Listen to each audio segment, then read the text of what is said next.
எல்லாம் பசுமை சார்ந்த பாரம்பரியங்களை நம் வளர்ச்சியின் பேரில் பசுமையும்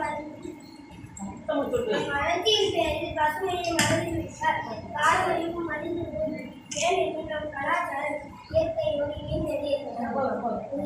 ஒரு பக்கம் காடுகள் அழிக்கப்படுகின்றன, மறுபக்கம் பாரம்பரிய உணவுகள் நம்மை விட்டு நீங்கி வருகின்றன.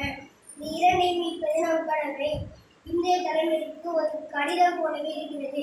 இந்த முறை உங்கள் வீட்டில் மரம் ஒன்று நட்டிருக்கிறீர்களா? உங்கள் வாழ்வில் தமிழர் பாரம்பரிய உணவுகளை சாப்பிடுகிறீர்களா? உங்கள் வீட்டில் விவசாயம் செய்கிறீர்களா? தண்ணீரை வீணாக்காமல் பாதுகாப்பதற்கு உறுதி செய்கிறீர்களா? இதெல்லாம் ஒரு சூழலுக்கு நம் பாரம்பரியத்திற்கும் செய்யும் முக்கியங்கள்.